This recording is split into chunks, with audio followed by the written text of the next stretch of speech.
What's up guys? Ayan si Andre, ayun oh. Kaway-kaway Andre. Ayun.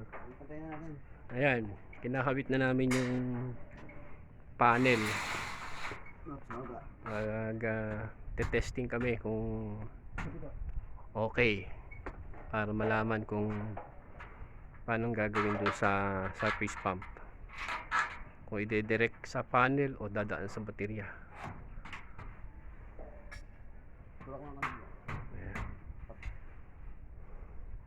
Ayan si Master Apok kakabit, saka si Francis, sila sa taas, kami sa baba, kami ni Andre. Ayan si Andre oh. Ayan.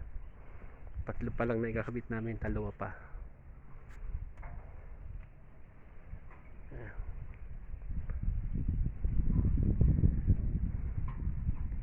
Diretso higpit na yon, mahigpit na siya.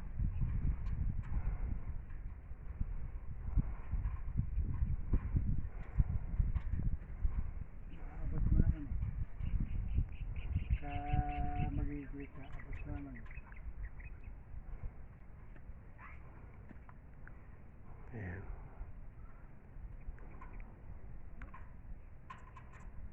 So yun lang muna guys, at aabot pa kami ng dalawang panel pa. Ay bagay, magbubutas pa siya. Hop, tama na Francis, masyadong higpit. Ayun yung lock.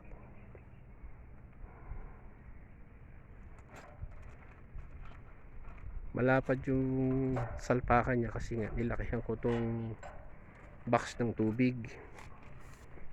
Kasi pagka kinuha yung size lang nitong panel, maliit yung box ng tubig. Kaya yan, ang nangyayari, style niyan, lagpas yung salpakan niya. Mainam naman yan, kaya ako nilakihan ko tong box kasi ng tubig para masarap magtampisaw. Kasi maliit, pag kinuha yung lapad lang nito, alapang 8 to maliit lang yung magiging box ng tubig. Kaya mangyayari yan, titibayan na lang yung frame, pahiran ng epoxy primer na makapal para tumibay.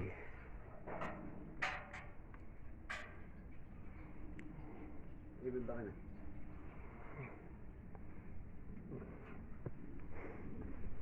Dalawang panel pa. So yan muna guys, at mamaya na lang po ulit. Salamat sa mga bago lang po, subscribe na lang po.